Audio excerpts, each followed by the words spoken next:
partir du moment où les droits humains, c'est pas simplement du combat, les droits humains, c'est du quotidien. C'est ce qui fait la force de cette dame. C'est du quotidien.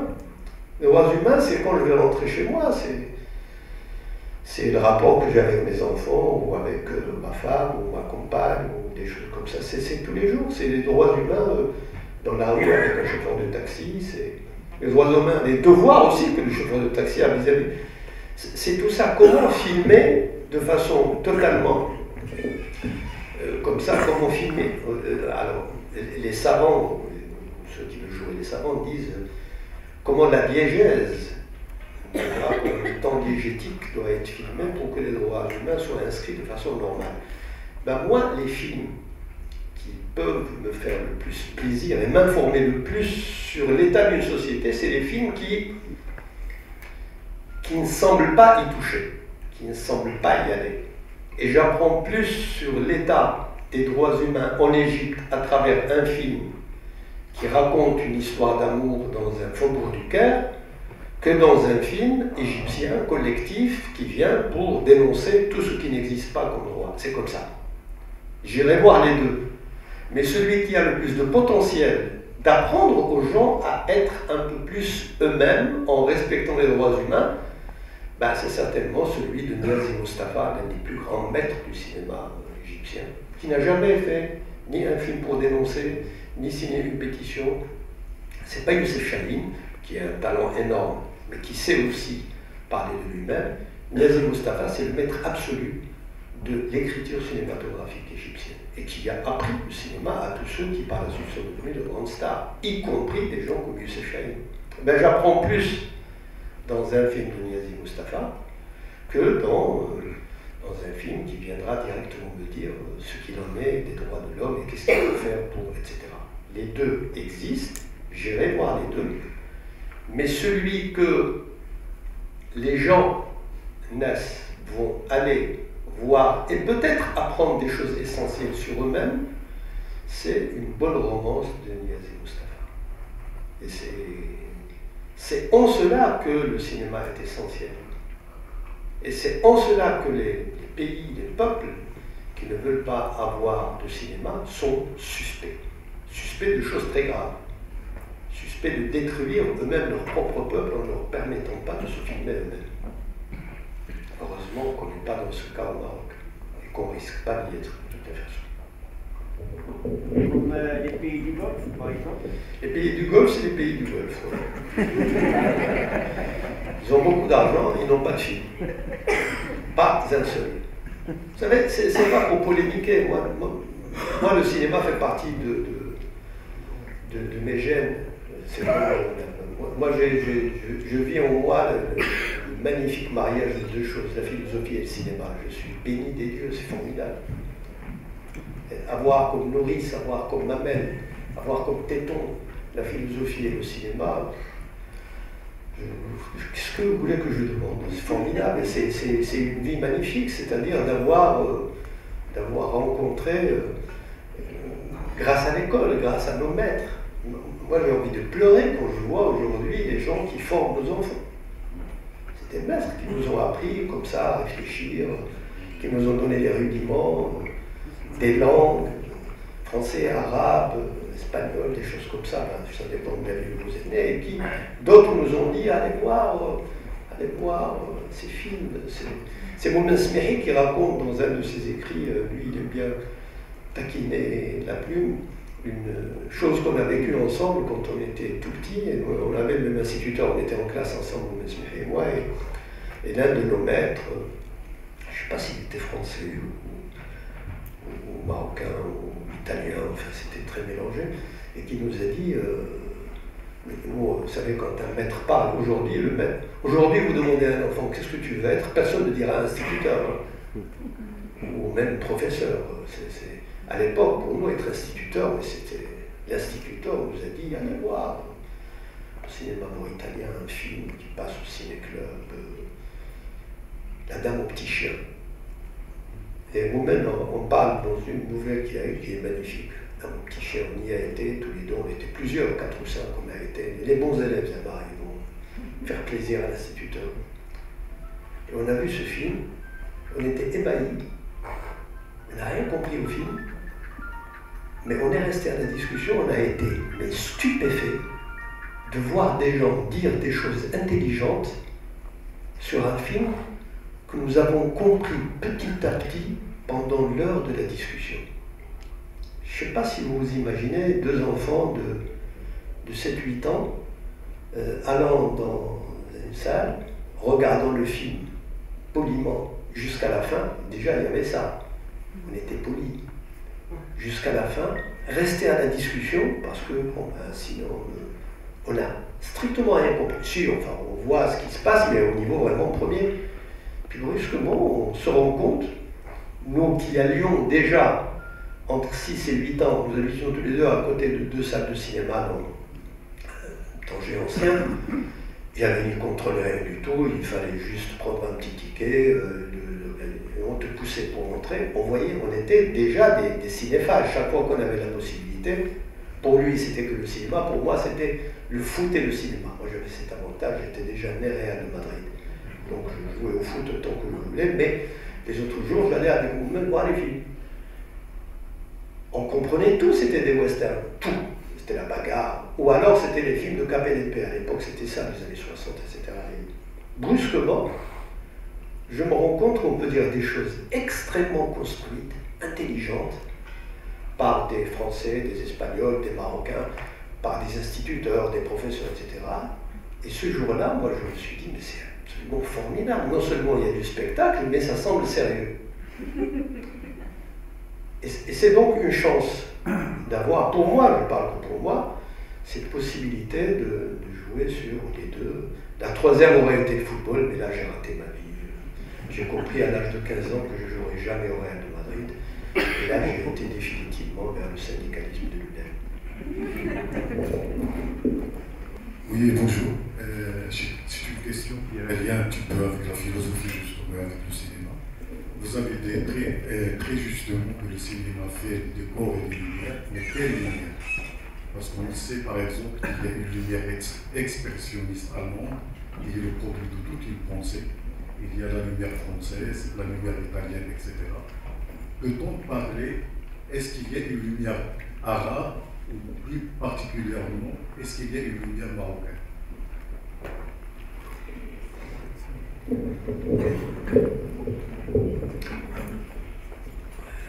Là, vous posez une question d'esthète. C'est sûr. Oui. Il y a d'abord la lumière naturelle. La lumière naturelle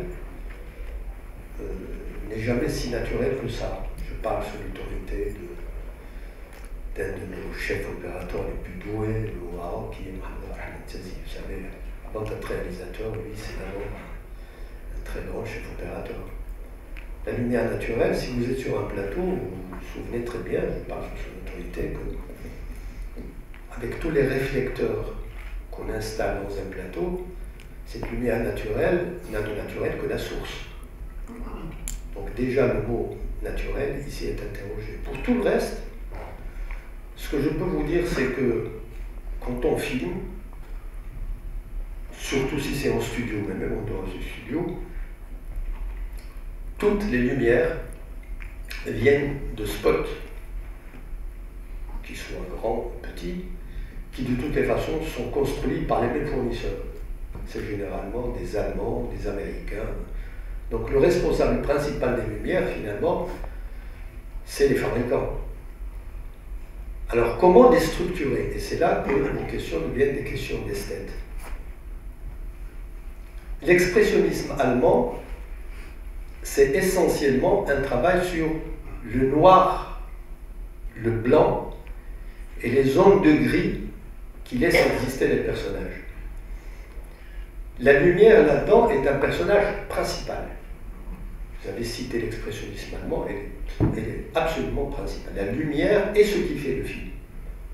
Je ne sais pas si vous connaissez certains des films de l'expressionnisme allemand, disons de la période la plus forte, principalement d'un cinéaste magnifique qui s'appelle Murnau. Et quand vous voyez par exemple un film qui est Nosferatu le vampire, Si vous vous souvenez du premier plan de Nosferatu le vampire, où nous avons, qui par derrière, un personnage qui avance juste après le générique. Les génériques à l'époque étaient très courts. Et qui avance dans le noir, avec des lucioles qui brillent dans le fond, et il passe sur un pont. Le cinéma à l'époque n'était pas parlant. Il s'agit ici de 1923, 24, 25, enfin, si mes souvenirs sont bons. Et vous avez ce qui est dit par le réalisateur, ce qui est écrit en fait, lorsqu'il eut passé le pont, des ombres vinrent à sa rencontre. C'est la plus belle phrase du cinéma.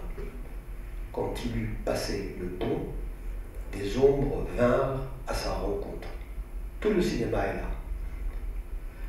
Passé, la lumière qui éclaire par derrière et l'ombre qui l'attend. L'expressionnisme allemand est né de la rencontre de l'ombre et de la lumière. Quand vous prenez Murnau, quand vous prenez les premiers films de Fritz Lang jusqu'à Metropolis, vous avez un découpage de l'espace de l'écran entre l'ombre et la lumière. Et les personnages, de temps en temps, dans un gris qui souvent tend vers le noir, existent dans cet espace. On a presque l'impression que l'Allemagne était dans l'interstice du noir et blanc.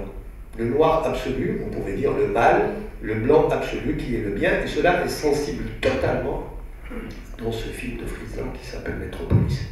C'est un choix. Ici, la lumière est un personnage principal. Pour le reste, eh bien, la lumière, c'est un effet pour mieux mettre en valeur ces corps. C'est pour ça que la lumière est essentielle, mettre en valeur des corps. Et vous avez des gens qui, entre le pragmatisme des chefs opérateurs qui mettent en valeur des corps, et ceux qui veulent y mettre plus, transformer la lumière en personnage d'accompagnement dans les films, et en personnage parfois qui va un peu plus loin. Vous avez des gens comme John Alcott, par exemple, qui est l'un des plus grands chefs opérateurs du monde, et qui est principalement le chef opérateur de tous les films de Stanley Kubrick. Ben, si vous voyez les films de Stanley Kubrick, je pense qu'il a fait tous les films de Stanley jusqu'à la fin, parce qu'il était mort entre-temps. John Alcott, c'est l'homme qui s'est permis, à travers une serrure, de filmer les deux personnages principaux en partant de la bougie. Et le plan n'est éclairé que par la bougie.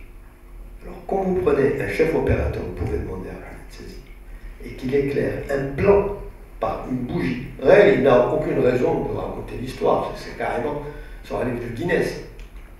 Éclairer de cette façon-là, c'est donner à l'éclairage, à la lumière du film, un rôle un peu plus important que celui de mettre en valeur les personnages. Question d'esthète, je vous dis, là vous entrez dans le vif d'un sujet qui est essentiel. Quand on dit le cinéma c'est des corps, de la lumière et du temps, effectivement les trois se valent. Et par votre question, ben, vous montrez que éclairer, c'est déjà faire exister réellement un film. Et la façon d'éclairer, c'est du style. Vous avez parlé des Italiens, vous avez parlé de... Moi, je vous parle de ces exemples, mais on pourrait vraiment consacrer un sujet entier à le rôle de la lumière dans les films. Et je vous recommande, après notre rencontre, d'aller dans un coin avec Serge Ahmed Tezi, qui va vous convertir de façon absolue au fait que c'est la lumière qui détermine la valeur d'un film. Tous les directeurs de photo disent ça, d'ailleurs.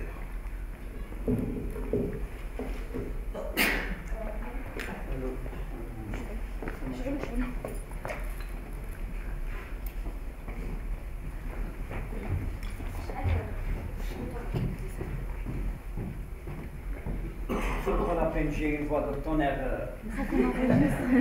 Alors, Cécile, vous avez terminé votre intervention par la phrase suivante. Vous avez dit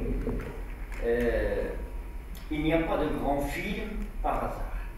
C'est-à-dire, pour faire un grand film, il faut avoir une grande formation, une grande expérience, et il faut d'abord avoir l'intelligence et l'esprit de la création. C'est-à-dire que ce n'est pas l'argent qui fait les grands films. Donc vous ne croyez pas que ces raisons-là expliquent la faiblesse de la majorité des films marocains, qui qui ont été financés, subventionnés par le CCM, et pourtant ils n'ont pas pu être de grands films. C'est-à-dire les grands films dans le cinéma marocain sont des cas exceptionnels, vous le savez. Merci. Les grands films dans toutes les cinématographies, c'est des exceptions. Il n'y a pas un seul pays au monde qui ne fait que des grands films. Mais les pays à industrie récurrente et affirmée font des films qui peuvent être sans intérêt, pour moi, pour vous, mais qui sont toujours techniquement bien faits. Et je comprends votre question. Nous avons des films qui techniquement parfois ne sont pas accomplis. Pour moi, ce n'est pas une raison de ne pas leur permettre d'exister. La différence entre moi et beaucoup qui attaquent, qui vont attaquer, je n'ai jamais répondu parce que je considère qu'on a le droit aussi de se tromper, de leur part. Parce que non, je vous dirais comme Alexandre Vialat, sauf erreur de ma part, je ne me trompe jamais. Sauf erreur de ma part. Permettre à ces films d'exister, c'est permettre aussi à une technique d'évoluer. C'est permettre à des techniciens d'évoluer. Et à la question de me dire oui, mais c'est fait avec l'argent du contribuable, ben je dis cet argent du contribuable sera très fier dans 30-40 ans de dire qu'il a été à l'origine de quelque chose. Si vous fermez la porte à toutes les erreurs, disait le grand poète indien Tagore, la vérité restera dehors. Moi je préfère que sur les 20-25 films, c'est rien, 20-25 films, il y ait annuellement 4 ou 5 films qui vont être reconnus et faire le tour du monde, plutôt que d'avoir cette attitude complètement irresponsable de dire non, on ne va faire que ces 5 films-là. Si je savais à l'avance que ces 5 films-là allaient être les bons, ben on les aurait fait. Mais pourquoi ne pas laisser quelqu'un, pour un premier ou un deuxième film, faire un film et se tromper? Et lui dire qu'il s'est trompé. Et les journalistes lui diront que son film n'est pas mauvais, n'est pas bon. Et le public le dira aussi. Vous ne pouvez pas poser comme exigence de point de départ que nous voulons faire des films, nous voulons nous filmer, et nous voulons que ces films soient bons ou très bons. Ça n'existe pas. Et du reste, c'est l'exemple que je donne, maintenant tout le monde en parle. Quand vous prenez les 200 ou 240 films français faits annuellement, je vais demander à tout un chacun, évidemment tout le monde n'a pas vu tous ces films, de me lister les films français qu'il aura retenus pendant une année calendaire. Donc, c'est pas parce que bon, nous faisons 20 films, et 20 films c'est rien. 25 films c'est rien, 30 films c'est rien. Il faut avoir prouvé qu'on peut les faire. Bon, maintenant, le débat continue, il faut évoluer. Il faut être là en train d'exiger des cinéastes qu'ils avancent. Et les cinéastes eux-mêmes, ils savent qu'ils sont condamnés à avancer. Ils le savent. Et puis les commissions, différentes commissions qui vont venir pour donner des avances sur recettes, se posent ces questions que vous vous posez. Et c'est bien que ces commissions se posent ces questions. C'est bien que ces commissions se disent « Oh mais attention, tel, il a déjà fait 4 films, écoutez, c'est responsabilisons les commissions. » Vous le savez très bien, l'argent du CCM, bon, maintenant que j'y suis plus, je peux vous le dire, c'est pas le directeur qui décide. Enfin.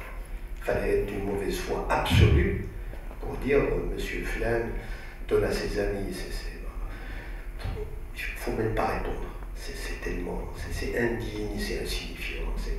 Le mot français exact pour ça, c'est frivole. C'est frivole. C'est d'une frivolité totale.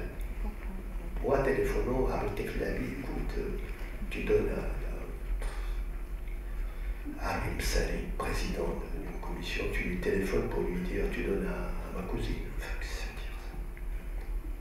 Les présidents qui sont passés dans cette commission, c'est des gens, quand même, on peut partager ou pas leur avis, mais c'est des gens d'une certaine stature.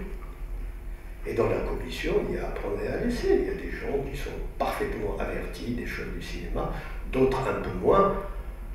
Mais franchement, je me vois mal en train de demander à un membre d'une commission, ça n'a pas de sens. Donc, Ces commissions, aidons-les aussi à bien voir. Que ces commissions apprennent à s'informer. Que ces commissions voient les films des gens à qui ils vont distribuer de l'argent. Toutes les facilités sont faites. Vous avez des dossiers qui vont arriver, je ne sais pas moi, Talkaoui, Tazi, Zinoun, d'autres qui ne sont pas dans cette salle, qui déposent des dossiers. Bon, les gens de la commission pourraient aussi avoir la curiosité, ou pas, de voir les films de ces gens-là, d'avoir un point de vue. La commission, elle dure 2 ans quand même. Mais tout ça, pourquoi est-ce que je ne peux pas avoir un point de vue négatif sur ça?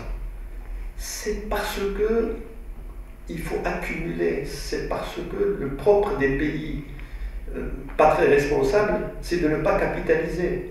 Nous avons eu des expériences magnifiques au Maroc, mais il faut capitaliser, il faut du capital, qu'une expérience serve une autre, que chaque année, on ait capitalisé des réussites et des échecs et des erreurs. C'est en capitalisant tout ça que nous avançons, mais notre commission n'a rien à envier à la commission française des avances sur recettes ou espagnole des avances sur recettes. Et de toutes les façons, une fois qu'une commission sur 25 ou 30 projets a donné à 5 ou 6 films, il y a 20 projets qui vont gueuler et qui vont dire c'est injuste, on a été... C'est normal, c'est comme dans un jury. Un jury dans un festival. Vous avez 20 films en compétition, ou 10 ou 15, et vous donnez 4 prix. Eh ben, les autres, ils vont dire, ils peuvent, c'est pas toujours très correct, mais là, le jury est pourri, corrompu, c'est n'importe quoi. Ce qui est peut-être vrai, des fois. Mais c'est pas une loi, c'est pas une règle. Donc moi, quand on me dit, il y a des manques dans le film marocain, oui. Parfois flagrants. Nous avons produit du très bon, du moyen et du médiocre. Oui. Ne pas dire ça, c'est être fou, puisque ces films-là, je les vois. Et comme je ne suis pas encore parfaitement crétin, il m'arrive de voir que nous avons produit ou aidé à produire un film qui ne tient pas la route. Et si vous me dites, oui, et si ce monsieur se présente, s'il se présente, on étudie encore son dossier, en prenant acte du fait que son premier film n'est pas bon. Est-ce que son deuxième sera mauvais aussi? Vous n'en savez rien. Est-ce que les cinéastes, c'est des gens qui sont dans une telle misère qu'ils ont besoin de faire des films pour vivre? Pour vivre sur les films, je veux dire. Pourquoi pas? Qu'est-ce que j'en sais, moi? Ce que j'en sais, c'est que quand ils présentent des comptes et des bilans au CCN, c'est fouillé d'une façon qui est à la limite du maladif. Ben, si avec ça, on arrive à dribbler, écoutez, c'est valable pour les cinéastes allemands, français. Vous savez le scandale qu'il y a eu l'année dernière en France, à travers une tribune qui a été écrite dans Le Monde par un producteur? Il estime que les films français coûtent trop cher, et il a raison. Un film français, en moyenne, aujourd'hui, sur les 240 films, quand vous faites une moyenne arithmétique, il y a des films qu'on peut faire moins cher, coûte aujourd'hui 5 millions d'euros. Un film français. C'est-à-dire entre les films qui sont faits à 1 ou 2 millions et ceux qui sont faits à 20, 25 et 30 millions, la moyenne arithmétique en France, c'est 5 millions d'euros. L'ensemble des avances sur recettes au Maroc, l'ensemble des avances sur recettes annuelles au Maroc, c'est 5 millions d'euros. Il y a 20-25 films qui existent, qui sont faits à une moyenne de 600 000 euros de films marocains. La moyenne. Il y en a qui se font à 800 ou à 900 000, mais d'autres se font à 400 et moins. 600 000 euros pour faire un film marocain, nous sommes dans la moyenne de pays comme le Chili, l'Argentine, qui sont des très bons producteurs de films. Donc on ne vient pas raconter n'importe quoi. Les films marocains se font de façon normale. L'argent qui leur est normal. Il y a des gens qui gèrent leur budget de film en bon père de famille, en bon père de film, et il y en a qui savent peut-être pas gérer. Tout ça doit être fait. Quand je parlais au début d'environnement, c'est ça ce que j'entends. L'environnement, c'est faire exister toutes les synapses possibles dans le domaine du cinéma pour que le cinéaste puisse travailler. Tout n'est pas fini, c'est pas fait. Pas fait parce qu'on démarrait de très très loin. Et donc ce que vous dites, moi je ne peux absolument pas le contredire, oui, vous avez raison. avait raison. Mais je recommande, maintenant, je n'ai pas de pouvoir, mais j'ai une chose qui est plus importante que le pouvoir. Moi, j'ai de l'autorité. De mon autorité, je recommande de continuer, même à se tromper, parce qu'il y va de l'avenir. Mon autorité me permet de dire il faut continuer, parce qu'il va de l'avenir et de la pérennité de la création cinématographique. Et ça, j'ai pas besoin de pouvoir pour dire ça.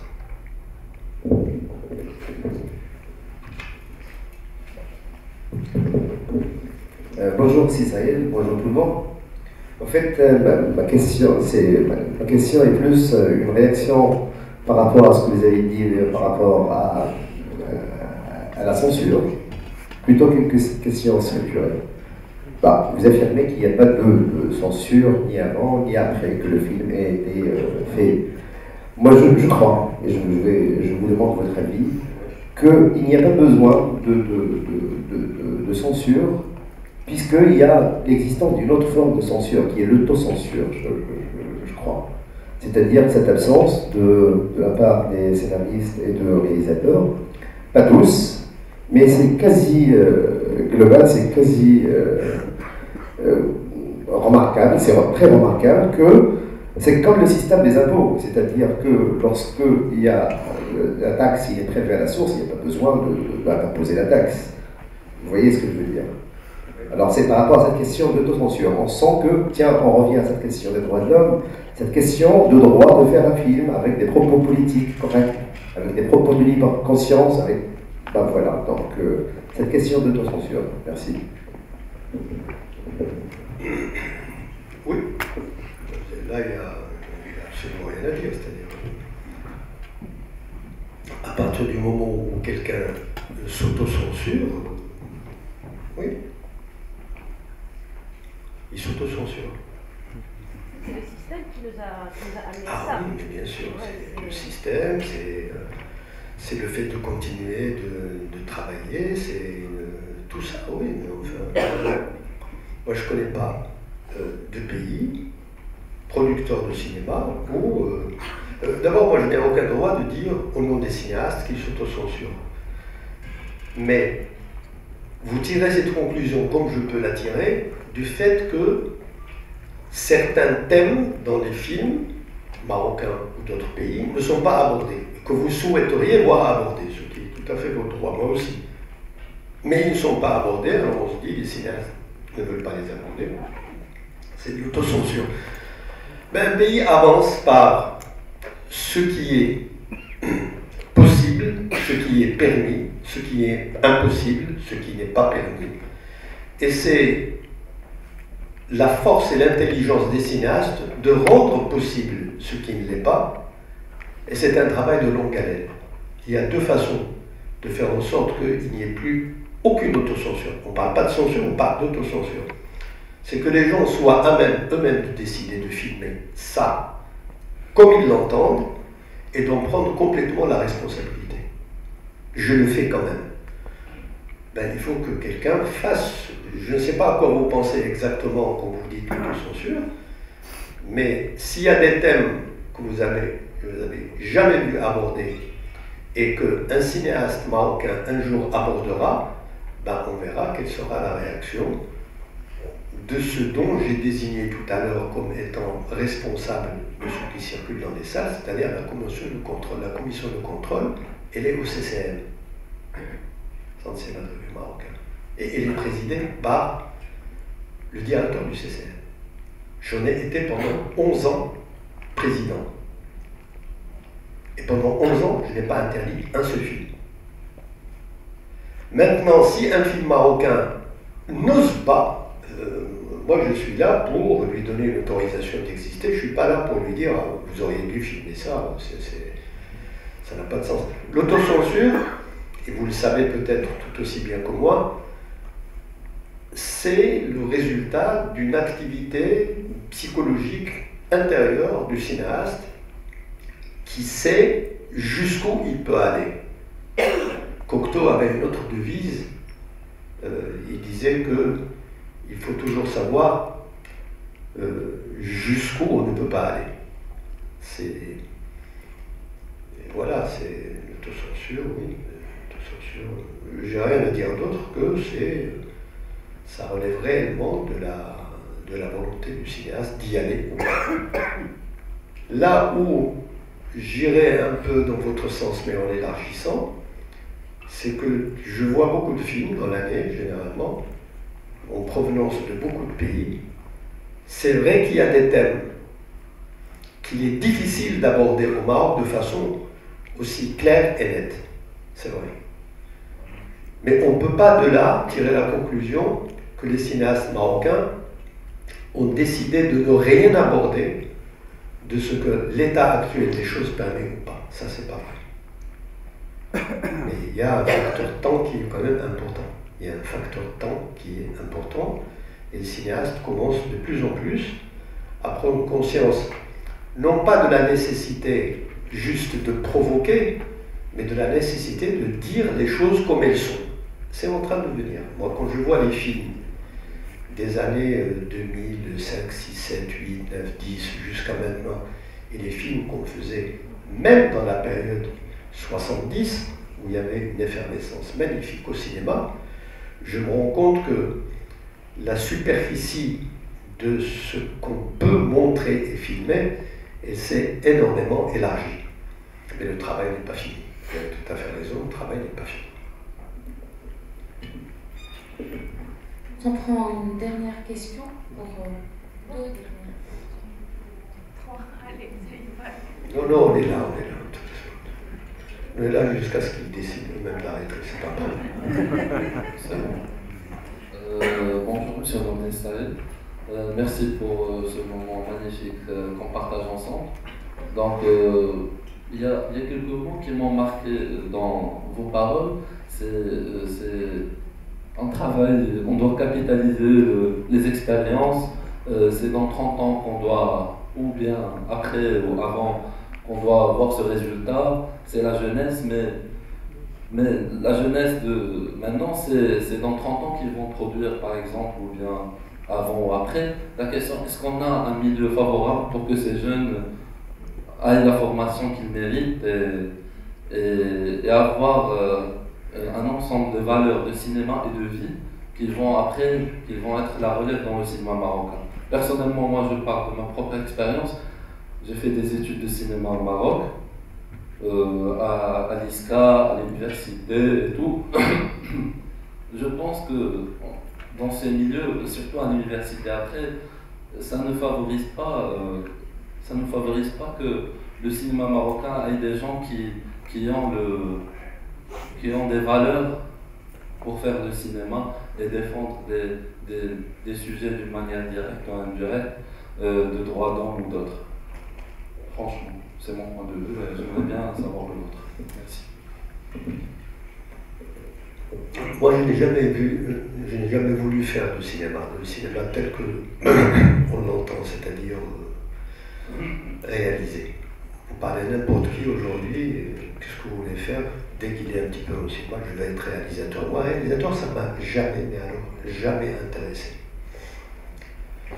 Et s'il m'est arrivé de travailler dans le cinéma, c'est beaucoup plus par amitié, tout simplement. Moi, j'ai travaillé 3 ou 4 scénarios que j'ai écrits, je les ai écrits parce que c'est Ahmed Sazi, c'est tout, une vieille amitié entre nous, qui nous a permis quand même de faire des films qui nous ont beaucoup amusés.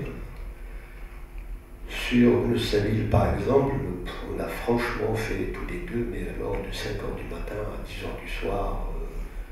Je voulais faire cette expérience pour savoir ce que signifie faire un film. Être producteur auprès d'un réalisateur et tout partager. C'est formidable, mais je ne suis pas prêt à le refaire. Ça y est, tu fais une chose une fois, ça va, quoi. La responsabilité de Abdelrahman, réveiller à 5h du matin, être sur le plateau avant tout le monde, être le dernier à séparer, diriger les plans et savoir est-ce que les repas sont prêts, comme ça ne m'intéresse pas. Je l'ai fait, comme disent les Anglais, avec des dettes. Ça y est, c'est classé, c'est une vie. Il faut aimer ça. Il faut être suffisamment aussi dans un monde créatif comme ça, terrible, pour l'accepter. Et je suis admiratif vis-à-vis de tous ceux qui sont réellement réalisateurs, qui s'impliquent réellement, que j'en côtoie suffisamment de ces fous furieux qui, l'espace de la gestion d'un film, de la gestation d'un film, ils sont dans un autre monde, quoi. Moi, c'est pas mon monde. Choisis d'être de l'autre côté, c'est-à-dire regarder, apprécier, aimer, pas aimer, le dire ou ne pas le dire, peu importe, mais c'est beaucoup plus jouissif, si vous voulez, ça m'intéresse beaucoup plus, ça ressemble plus à mon tempérament. Donc ça, déjà. Après, bon, c'est vrai, j'ai écrit Badis avec Ahmed Zazi, d'autres, des choses comme ça, mais L'Acta aussi, un truc qui a été écrit depuis très longtemps, qu'il devait faire, il n'a pas pu, puis il a pris, là, bon, il en a fait. C'est pas mal.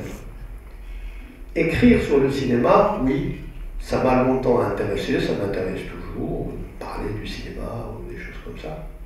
Mais toujours de l'autre côté, oui, vous êtes toujours, vous regardez. Critique de cinéma, c'est, oui, pourquoi pas, je l'ai été, j'en suis content. C'est un métier qui se perd complètement, malheureusement. Pourquoi? Parce que là, vous posez une question qui est celle dans 30 ans, dans 20 ans. Moi, je ne donne pas de délai. Le devenir cinéaste dépend de votre folie, de votre passion. C'est un métier de passion. Donc, à la lisière de la folie, du normal, du pas normal, etc. C'est à vous de décider. N'attendez pas 30 ans. Si vous êtes brûlé par cette passion-là, ben, je suis sûr que vous allez, une fois terminé vos études, ou pas, parce qu'il est-il nécessaire de faire des études? Donc ça, c'est un autre problème. D'y aller. Moi, je connais plein de fous furieux qui en sont à leur deuxième ou troisième film, pas toujours très bons, mais leur passion a été plus forte que l'attente, le calcul, voilà, donc il faut y aller. Et à la base de tout ça, qu'est-ce qu'il y a? Il y a ce que je disais au début, le rapport à la vérité, le rapport à votre vérité à vous. Moi, mon rapport à ma vérité, ça a été de dire, je fais des expériences, je sais ce que c'est et je passe à autre chose.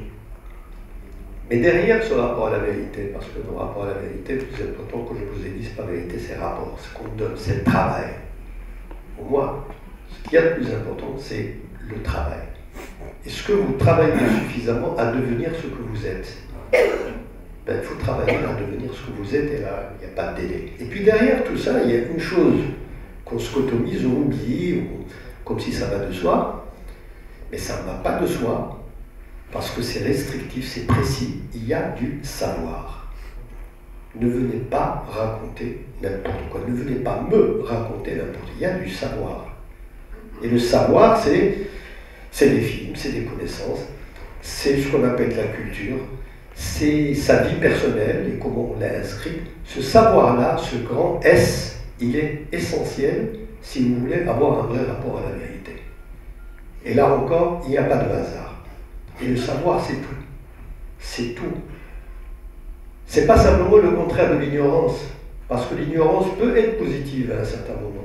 L'ignorance, c'est une feuille blanche, vierge, où s'imprègnent les vérités. L'ignorance, c'est pas toujours du négatif. Mais le savoir, le grand S du savoir, ça c'est essentiel. C'est ce qui stimule votre rapport à la vérité. C'est ce qui stimule votre devenir.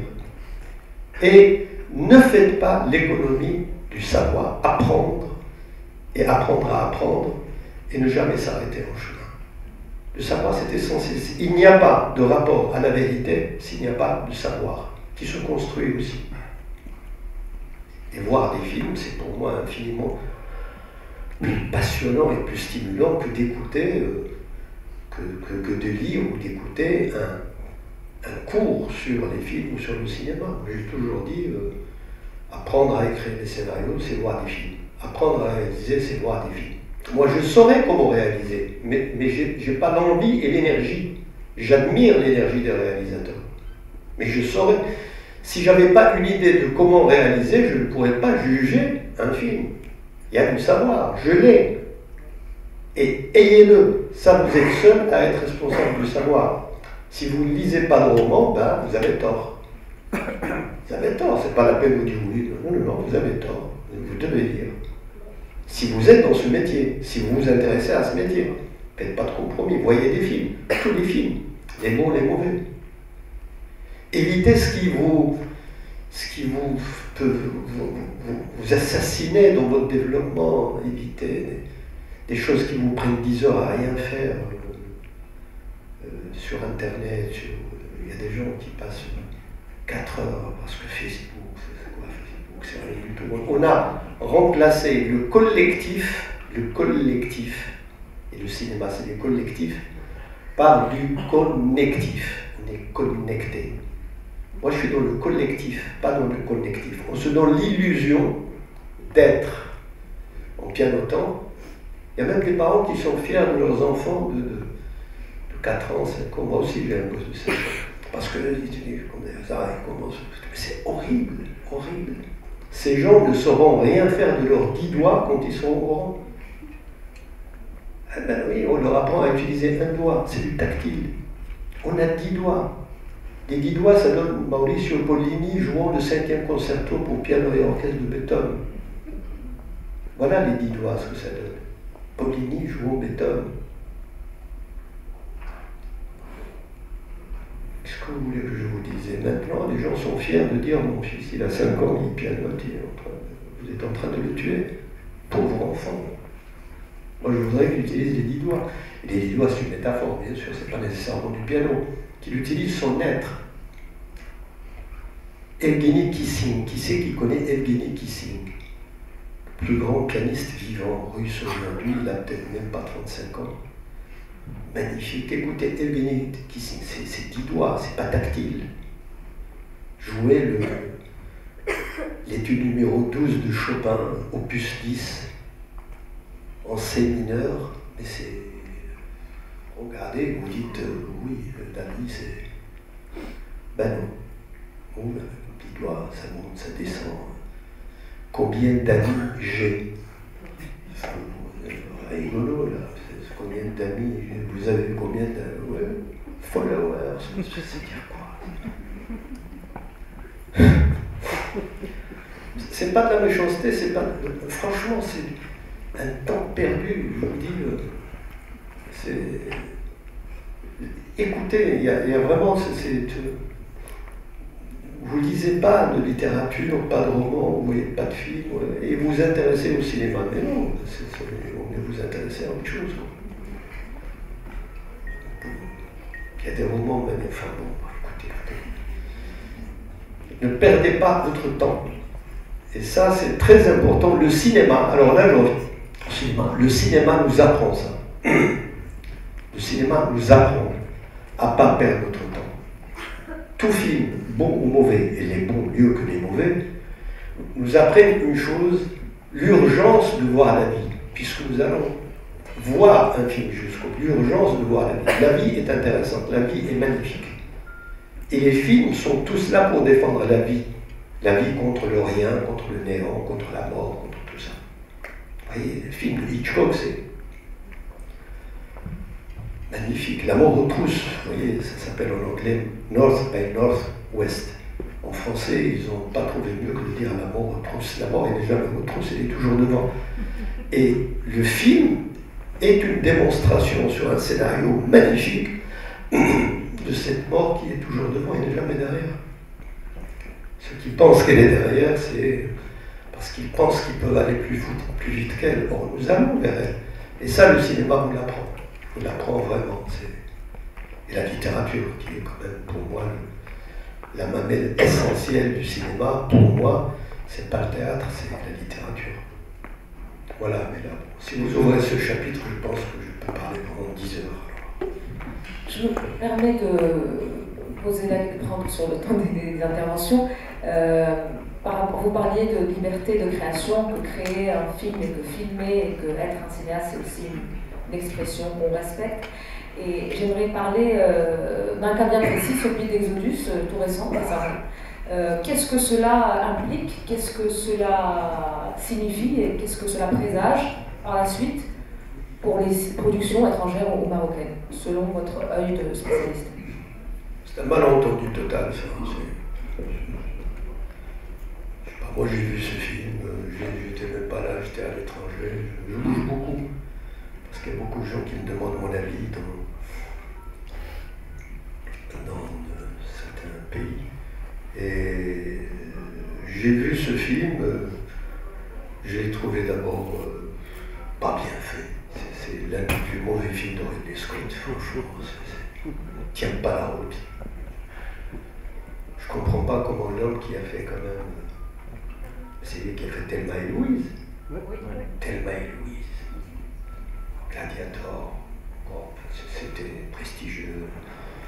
Les séquences de bataille filmées de Gladiator et Thelma et Louise, qui est une épopée magnifique. Nous servir ça, c'est mauvais, tout simplement, c'est un mauvais film. Je pense qu'on l'a fait un petit peu exister avec cette chose d'interdiction. Il m'est très difficile de m'exprimer sur un métier que je connais bien, mais voilà, c'est pas, je pense que ça a été rattrapé par la suite. Mais pendant une petite semaine, je pense que tout le monde a tourné dans un grand verre d'eau. Mais ma conviction à moi, c'est que la censure en soi, ce qu'on appelle la censure, moi j'appelle tout simplement le contrôle normal d'une institution normale, suppose qu'on utilise la loi. Et la loi, c'est on interdit au moins de 16 ans. Maintenant, est-ce que ce qui a été filmé est vraiment une atteinte à la foi profonde que nous pouvons avoir, nous, ici, au Maroc, dans un pays musulman, en Dieu et en son unicité et l'intouchabilité de certaines, de sa forme, ben là, ça reste à démontrer.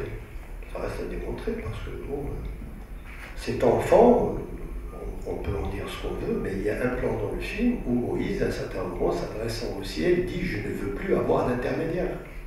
Donc on peut vraiment arriver à parler de ce film avec autant de détails, c'est lui donner une importance que cinématographiquement il n'a pas. Voilà. On a donné une importance cinématographique à un film qui ne l'a pas et qui ne sera certainement même pas un très grand succès dans les salles. Je pense que c'est un film qui vivra une vie normale, comme ça. Disons que c'est un accident de parcours qui n'est pas intéressant pour le pays.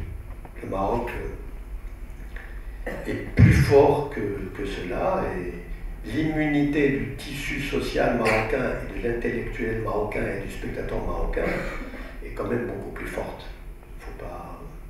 Faut pas brader l'image du Maroc qui est beaucoup plus forte que ça. Mais bon, c'est pour ça qu'au début j'ai parlé d'un malentendu. C'est un malentendu qu'on peut regretter, c'est sûr, mais qui est là et qui a été dépassé, je crois. Ma question, c'est que je voudrais vous demander, est-ce qu'on peut parler aujourd'hui d'une écriture cinématographique marocaine? L'écriture cinématographique est d'abord cinématographique avant d'être marocaine, d'être italienne, d'être... Mais je pense que... C'est-à-dire, votre question, est-ce qu'on peut reconnaître? On enlève les génériques et on montre le film n'importe où. Est-ce qu'aujourd'hui, on peut parler d'une écriture qui est marocaine? Ça m'est difficile de répondre à cette question-là parce que moi, je crois que les plus grands cinéastes marocains écrivent du cinéma. Ils n'écrivent pas du cinéma marocain. Mais la réalité marocaine, elle est chaque fois renvoyée dans tous les plans. Elle est renvoyée dans tous les plans par la réalité qui est filmée, par les visages des acteurs marocains, par tout ça. Je ne pense pas qu'aujourd'hui on puisse arriver à dire qu'il y a une écriture marocaine. Nous sommes en train de dominer l'écriture cinématographique. Et nos cinéastes aujourd'hui sont complètement up-to-date, ils sont vraiment au niveau. Maintenant, c'est à vous, si vous faites une recherche ou un troisième cycle, des choses comme ça, de démontrer qu'il y a aussi une marocanité dans l'écriture elle-même. Ça me semble un bon sujet de recherche. Mais moi, j'ai pas de... Aujourd'hui, je suis incapable de répondre à cette question.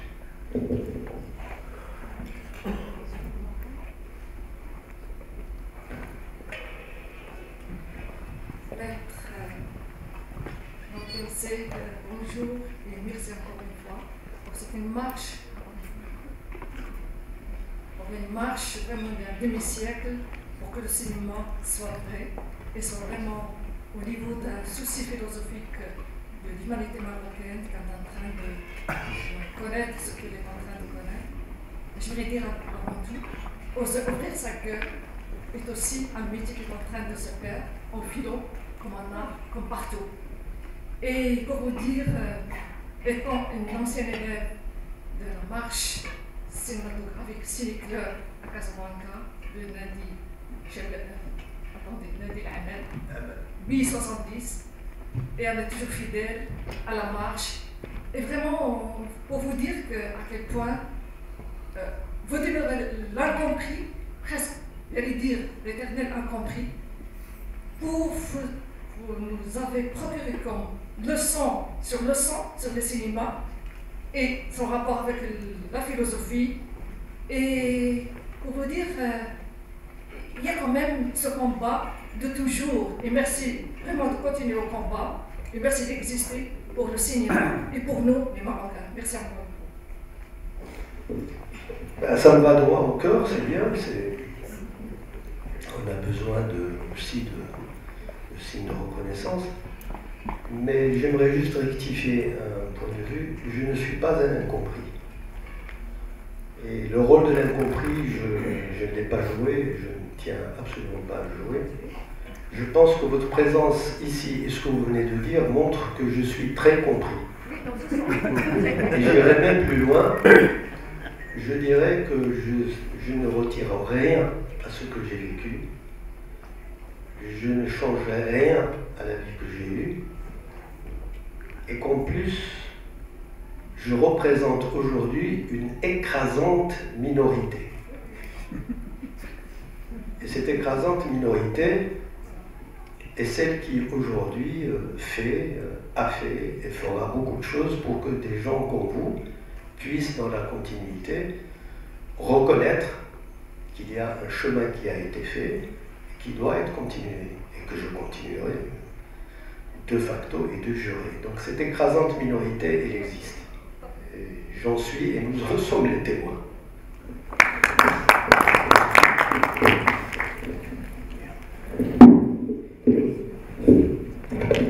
Je pense qu'on va clore la masterclass.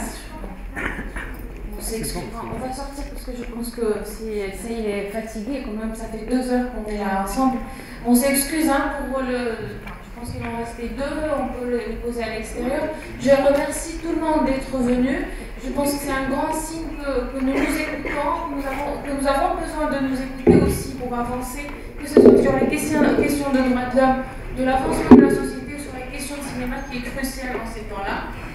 Merci à Nordin Sey, merci à Aliska, merci à tout le monde qui est là. Merci aux étudiants qui ont été présents pendant toute la semaine au site de cinéma qui sont là pour suivre ce cours. On vous donne rendez-vous pour le jeudi cinéma le 29 janvier ici au 7e art. C'est le film Timbuktu qui sera présenté. À partir de ce mois-ci, nous commençons à présenter également à Casablanca au Centre culturel des Étoiles de Sidi Boumé. Nous présentons aussi la prochaine masterclass aura lieu du 9 au 14 février avec le réalisateur sénégalais Moussa Touré. Merci beaucoup d'être venu.